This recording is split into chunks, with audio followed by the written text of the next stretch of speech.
Fala, loucos do bando, como é que vocês estão? Vocês estão belezinha, rapaziada? Pessoal, antes de falar o assunto do vídeo, né, que tá aí na no título do vídeo, né, falando sobre aí as não renovações de contrato de alguns jogadores do Corinthians, queria passar dando um recadinho aí.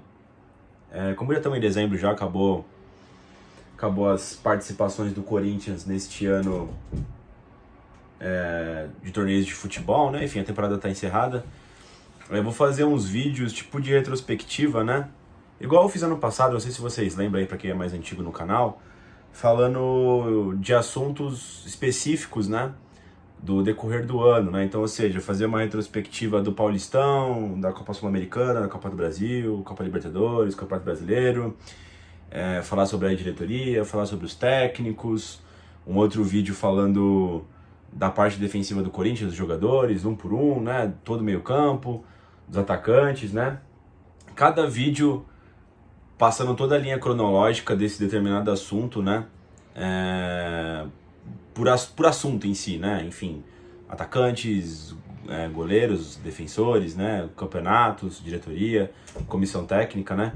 Então, para os próximos vídeos aí do canal, deve sair um por dia a partir de amanhã, falando sobre um tema específico. Mas eu tive que não fazer o primeiro vídeo, que seria hoje do Campeonato Paulista aí, porque aconteceu uma notícia grande aí no Corinthians, né? Saiu pelo GE já. O Augusto e a comissão técnica do Corinthians aí com o Mano Menezes, né? Augusto, nosso presidente, optou, né, por não renovar com Cantillo, Renato Augusto, Juliano e Gil, né? Para a próxima temporada. Era uma vontade grande, de grande parte da torcida, a não renovação de alguns medalhões. Foi um dos pilares, né, para essa eleição, né, para a escolha do Augusto Melo para o cargo de presidente do Corinthians também. Ele prometeu fazer um choque de gestão, né, como ele mesmo disse, trocando vários jogadores do elenco, né, realmente mudando, tendo uma reformulação no elenco. E agora a gente tem a notícia aí, né, do acontecimento, né? Vamos falar de cada um dos jogadores, né? Cara, o Cantillo eu acho que estava na lista de dispensa de todo mundo, né? O Cantillo, infelizmente, não deu certo com a camisa do Corinthians. Ele chegou ali para a temporada de 2020, né? Junto do Thiago Nunes. Depois de fazer uma boa Copa Sul-Americana com o Júnior, né? Da Colômbia. Na época que o Thiago Nunes ainda treinava a equipe do Atlético Paranaense, né? E aí foi um pedido dele. O Cantillo até que chegou bem. Ele é muito bom lançador, né? Faz ali a cabeça da área muito bem na questão ofensiva. Mas acabou não dando certo, né? Um jogador pouco intenso. Quando pressionado, geralmente peida, né? E acaba perdendo as bolas. A gente tomou diversos gols quando tomou marcação alta em cima dele, na mão de diversos técnicos, né? Todo técnico que chega no Corinthians dá uma chance pro Cantillo, ele não corresponde, ele acaba sumindo, né? E agora ele vai sair do Corinthians, né? Os outros três eu acho que são um pouco mais sensíveis, né? Você tem ali o Juliano, que a parte da imprensa falou que o Mano Menezes ia pedir a renovação de contrato dele, né? O Juliano, particularmente para mim, Felipe, né? Foi um jogador que eu me frustrei bastante, né? Me decepcionei bastante. Eu tinha achado uma baita contratação na época, ali em 2021, né? Foi um jogador que nunca conseguiu engrenar efetivamente, né? Ele até começou bem em 2021, fez gols importantes ali na mão do VP em 22, naquela queda técnica que o Renato Augusto teve, né? Naquele período que o Renato Augusto teve aquele problema na planta do pé, não sei se vocês lembram. Ele jogou bem até, meteu vários gols, foi artilheiro da Copa do Brasil, não sei se da Copa do Brasil, mas foi artilheiro pelo Corinthians na Copa do Brasil, fez gol na final contra o Flamengo, né? Mas eu sempre esperei que o Juliano fosse decolar, né? Juliano nunca decolou, sempre foi um jogador extremamente, eu não sei se covarde é a palavra certa, mas extremamente moroso ali no meio de campo, né? São passes de lado, nunca contribuiu muito na criação do time, não era um jogador que mudava o patamar do Corinthians durante as partidas, né? Até foi importante nesse final de temporada ali com o Luxemburgo, também com o Mano Menezes, jogou algumas partidas, né? A gente acabou aqui até hoje não descobrindo qual foi a posição ideal do Juliano. Ele foi um polivalente, mas que não foi bem em nenhuma posição, né? Jogou de meia direita, jogou de meia centralizado, jogou ali no trio de meio-campistas, né, sendo um dos meio-campistas mais ofensivos, chegou a jogar de segundo volante, né, enfim, ele estava sempre disponível, mas nunca jogando tão bem, pelo menos o quanto eu esperava do Juliano, né, um jogador que foi até para a seleção brasileira anos atrás, né, rapaziada. O Gil também, rapaziada, eu acho que vocês podem até me xingar nos comentários aí, também não me importo, até porque foi uma posição que eu mantive durante o ano todo. Eu não tô falando aqui que deveria renovar com o Gil, tá? Não é isso. Acho que é importante também a saída dele, né? O meu problema com o Gil, quer dizer, o não problema que eu tenho com o Gil foi de que, até muito mais pela internet, né? Pela fiel Twitter, essas coisas de botar algumas culpas no Gil que na minha concepção não era culpa do Gil, cara. Pra quem tá vendo todos os jogos do Corinthians, eu posso afirmar, cara, assim, pelo menos pra mim, tá? Que eu vi todos os jogos do Corinthians essa temporada, venho todos os jogos das últimas, todas as temporadas, né? O Corinthians com o Gil, quando ele foi bem no Corinthians, ele jogava em sistemas onde ele estava bem protegido, né? A linha de 4 do Corinthians, sempre muito bem, né? Na última década, né? Ela contava com uma dupla de volantes muito forte fisicamente, seja lá quais forem, né? Passou Elias e Ralf Paulinho, né? Gabriel e Maicon, ou seja, todas as duplas de volantes aí que consagraram o Corinthians campeão eram duplas fortes, né? Que protegiam muito bem a cabeça da área, né? Coisa que não aconteceu nesses últimos anos do Corinthians. O Corinthians não conseguiu achar uma formação tática, não conseguiu achar os jogadores ali para poder fazer o meio de campo firme, forte, consistente, né?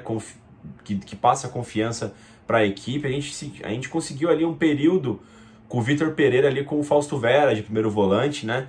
Mas até na mão do VP a gente sofria bastante às vezes com os apagões que o time tinha e tinha uns buracos no meio do campo, né? Era um dos problemas que o VP apresentava, embora ele conseguisse entregar de outras maneiras, né? O Corinthians até fez um ano bom de 22.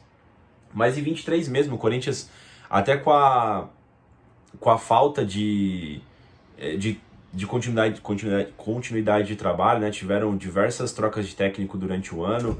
O Corinthians ficou muito tempo perdido ali no meio campo. A época do Luxemburgo foi tenebrosa nesse sentido, né? O Corinthians se perdeu completamente como ideia de jogo, como time, como algo compacto, algo singular, né? Uma unidade. E o meio campo deixava muito exposto e tiveram diversas vezes que a dupla de zaga do Corinthians tinha que dar combate no meio de campo quase, né? Seja com o Gil, seja com o Lucas Veríssimo, Murilo, João Vitor, enfim, entre outros, né? E obviamente jogadores com mais explosão física chamavam um pouco mais de atenção da Fiel, né? Porque conseguia dar esses combates no meio do campo, tendo que preencher um erro de equipe, né? Um erro do time, né? Um erro que, no meu ponto de vista, não pode ter numa equipe de futebol, né? Esses espaços, né? Essa vulnerabilidade na cabeça da área, né? O Corinthians teve isso durante praticamente o ano todo, durante praticamente as últimas temporadas, né, rapaziada? Então, no meu ponto de vista, eu não colocava tanta culpa no Gil quanto muitas pessoas colocavam. Sinceramente, não colocava, né? Eu botava, tipo, mais culpa ali no meio campo, em segundo plano, os nossos laterais, o Fagner e o Fábio Santos, não estavam dando conta fisicamente dos jogos, né? E apresentavam diversas falhas. E em algumas vezes, por sorte, a gente contou ali com o João Vitor por um período, né? Com o próprio Murilo, que foi um dos melhores zagueiros que a gente teve aí também passando, né? O próprio Robert Renan durante o período, o Veríssimo agora, né? O Bruno Mendes em um período também, mas que meio que salvava ali como dava, não era bem o trabalho dos caras, eles davam um jeito ali, fazia um bico ali para salvar os espaços que o time tinha, né? Eu acho que o único ponto fraco do Gil, de fato, foi que em diversas vezes o Corinthians precisava de uma saída de bola qualificada com o zagueiro, e o Gil nunca foi esse cara, né? Embora ele desse alguns lançamentos interessantes, ele com a saída de bola rápida, né? Demorava muito, né? O Gil, ele sempre pegava na bola umas 2, 3 vezes para ele dar o passe lateral, tá ligado? Ou tocar de volta no outro zagueiro. Então acho que o Gil apresentava esse problema, né? Acho que ficou muito visível isso nos duelos contra o São Paulo do Rogério Ceni, né? Diversas vezes o São Paulo não marcava alto quando a bola estava com o Gil, só marcava alto quando estava com outro zagueiro, né? Porque o Gil ia ter uma saída lenta, os caras conseguiriam recuperar a bola rápido, né? Enfim, e eu acho que a saída mais impactante é do Renato Augusto. Eu vi muita gente discordando da saída do Renato Augusto, né? Muitas pessoas achavam que ele deveria continuar no Corinthians, que ele não deveria fazer parte desse pack aí de jogadores que não teriam o contrato renovado. Eu confesso que eu entendo, tá, rapaziada, esse sentimento da torcida, de parte da torcida, né? Porque o Renato Augusto, cara, ele sempre foi um cara que, pelo menos eu achei, tá? Ele entendia bastante o que era o Corinthians, né? Sei lá, quando você via as entrevistas pós-jogos, ele parecia um cara muito lúcido, né? O sentimento de jogar na arena, a importância de você chamar a torcida pra jogar junto, foi um dos poucos jogadores que eu vi sabendo exatamente o que a torcida queria ouvir, o que a torcida queria ver em campo. Eu acho que a parte negativa disso é que muitas vezes o Renato Augusto, pela parte física dele, ele não conseguia colocar em campo o que ele falava. Não pela parte técnica dele, mas pela parte de ele estar em campo, né?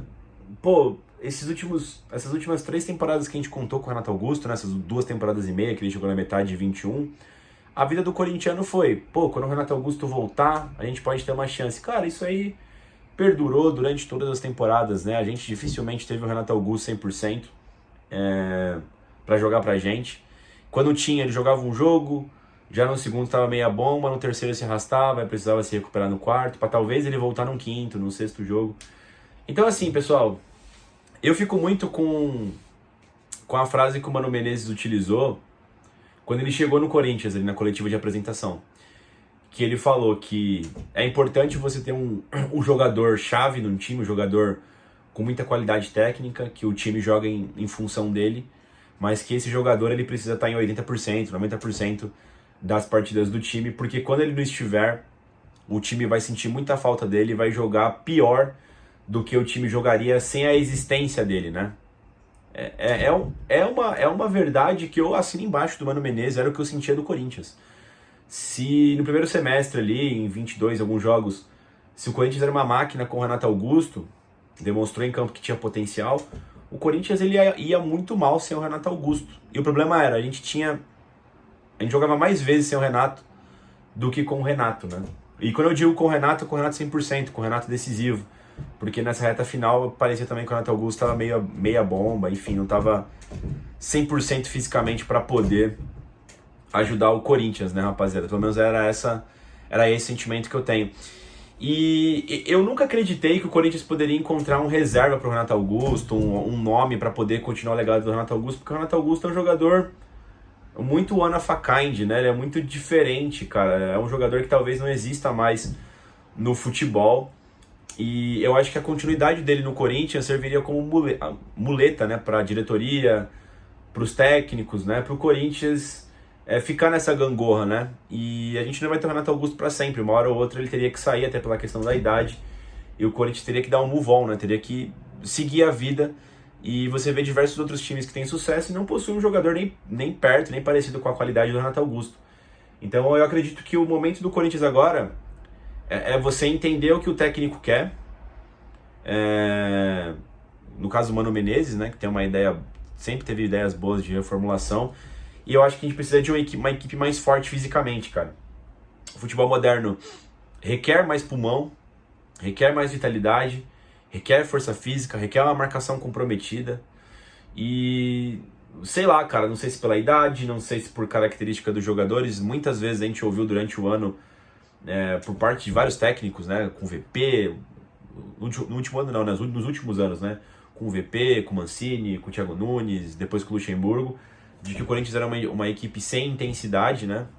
Então a gente não sabe até que ponto era culpa do técnico, vontade de jogadores, parte física dos jogadores, mas a verdade é que o Augusto, né, a comissão técnica chegou a um entendimento de que esses jogadores que, pelo menos para mim, não pareciam oferecer intensidade para o Corinthians mudar o patamar, né, competir com as grandes equipes do Brasil, os grandes times, na verdade, né, porque o Corinthians é uma grande equipe, né, uma grande instituição, né, mas você tem momentos aí de times muito melhores do que o Corinthians atualmente, né, com o Palmeiras, o Flamengo, o próprio Atlético Mineiro, São Paulo, Fluminense, né, e o Corinthians precisa remar bastante para chegar no patamar desses times atualmente, né. Eu nem vejo a equipe do Fluminense tão intensa assim, porque tem jogadores mais velhos, mas o Diniz conseguiu de alguma forma extrair o máximo deles, né? Então, talvez seja interessante esse chacoalhão aí na equipe do Corinthians. Agora vem a parte, rapaziada, dos meus medos, tá? Das minhas preocupações como corintiano. Eu não sei se foi uma coletiva depois do jogo contra o Bahia ou depois do jogo contra o Internacional que o Mano Menezes disse que só teria reformulação, só teria debandada de jogadores, né? Troca de jogadores, lista de nomes que iriam sair do Corinthians se o Corinthians conseguisse trazer jogadores, né? E eu parto do pressuposto de que o Mano Menezes só avalizou, né, a saída de Renato Augusto, Juliano, Gil, Cantillo, porque o Augusto de alguma forma prometeu, ou enfim, trouxe provas de que pode trazer novos jogadores para o Corinthians, né? Eu confesso que só acredito vendo. Pipocou vários nomes aí durante o dia, né? Marcos Leonardo, Soteldo, né? Que o Santos foi rebaixado. Matias Vinha, ex-Palmeiras, que tá lá na Itália, podia ser emprestado pro Corinthians. O Gabigol, né? Que não sabe se renova com o Flamengo. E aí o Corinthians teria que dar uma grana para trazer o Gabigol. Alan Patrick, do Internacional. Enfim, Ranieri, do Cuiabá. Não sei até que ponto o Corinthians vai conseguir trazer todos esses jogadores, né? Ou parte desses jogadores. A questão é que agora, mais do que nunca, o Corinthians precisa trazer novos jogadores, né? E a minha preocupação é se vai conseguir. Primeiro porque o Corinthians tem dificuldade de ter dinheiro em caixa. Não sei como é que o Augusto vai fazer para poder trazer esses jogadores, o modelo da negociação. E segundo que é muito complicado você trazer jogadores de alto nível no começo do ano, né? Como eu disse, eu fiz um vídeo falando sobre isso, né? Há algumas semanas, alguns dias, não sei.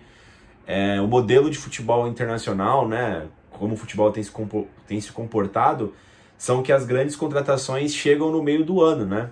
Como é que o Corinthians vai fazer? O Corinthians vai ficar com um time sub-20 para jogar o Paulista? Porque até começar até ter a janela de meio de ano, você tem ali as fases decisivas do Paulistão, as primeiras fases da Copa do Brasil, né? Já que o Corinthians não vai jogar a Copa Libertadores, e a fase de grupo da Sul-Americana. Eu não sei se o Corinthians, sem essas peças aí acabaram de sair, poderia dar conta se não chegasse ninguém. Então é de suma importância a chegada. E aí, rapaziada, outro assunto também que eu queria falar, falando desse tópico, né, de saídas e chegadas, é a questão também de potenciais novas saídas, né? Muitas pessoas falaram que o Cássio pode sair, pode ir pro Grêmio, né? Que o Grêmio teria supostamente oferecido um contrato de 2 anos. Muita gente falando assim, pode ir embora, né? E assim, rapaziada, eu não acho benéfico você mandar embora todas as referências do time de uma vez, cara. Não é assim que se faz, do meu ponto de vista. Legal, tomou a decisão aí de que o Gil vai sair, de que o Juliano, que, enfim, não é ídolo do Corinthians, mas que pela idade dele já era uma referência no elenco ali, Renato Augusto, né, enfim. E o Fábio Santos aposentou, aí o que sobrou? Acho que sobrou o Romero, que não deixa de ser uma referência no Corinthians, né, pelo passado dele. O Fagner, que é um cara que eu penso em negociar ele, até porque eu acho que ele é bastante paneleiro, né, e tá em derrocada física também técnica. E o Cássio, né, que eu não negociaria, porque eu não vejo esse problema todo que a torcida vê, parte da torcida vê, que o Cássio é um dos problemas do Corinthians. O Cássio não é um dos problemas do Corinthians, enfim, fez um ano muito bom. O Corinthians, como time, não foi bem. O Cássio foi o goleiro mais alvejado do mundo em 2023. Então, além de eu achar burro essa análise, eu também acho, sei lá, de mau caráter às vezes, tá ligado? Tem pessoas que não gostam do Cássio, eu não sei o motivo. Então eu achei uma burrada você se livrar de todas as peças, referências do time, cara. Porque, eu vou te dar um exemplo. O primeiro clássico ano que vem do Campeonato Paulista vai ser na Neoquímica Arena contra o São Paulo. Beleza, é um clássico. Mas ele tem uma manutenção de tabu que é bastante importante pro torcedor corintiano. Eu fico imaginando uma equipe nova, começando a se entrosar, com jogadores que ainda não entenderam o que é o Corinthians. Como é que a gente vai conseguir passar pelo São Paulo nesse primeiro jogo, que é bastante importante pro corintiano não perder a Neoquímica Arena, cara. Eu acho que é importante você ter algumas lideranças técnicas, algumas lideranças que conhecem a casa, para poder minimamente instruir os jogadores novos que vão chegar. Então, beleza, já que decidiu que vai ficar Cássio, Fagner e Romero, eu não acho que esses caras devem sair, cara. Tem que pelo menos continuar os 2 desses 3, mano. Sinceramente, eu fico preocupado com essa situação. Mas é isso, rapaziada. O que vocês acharam aí da saída do Renato Augusto e dos outros, né? Acho que o principal tema é o Renato Augusto, né? Eu vi que a galera ficou bastante chateada, boa parte da torcida aí, com a saída do Renato Augusto. Ele que tá encaminhado, né, para acertar com o Fluminense para 2024, né? Fluminense tem uma equipe um técnico que gosta desse tipo de jogador, jogadores mais veteranos, né? Enfim, jogadores mais técnicos, né? Eu confesso que quando falaram que o Renato Augusto poderia não renovar com o Corinthians, eu pensei em dois times, o Fluminense e o Grêmio, né? Pelo perfil dos times e pelo perfil dos técnicos que comandam os times, né? Que gostam de jogadores nesse estilo do Renato Augusto, né? Técnico e veterano. É isso, rapaziada. Deixa o like no vídeo, se inscrevam no canal e vai Corinthians!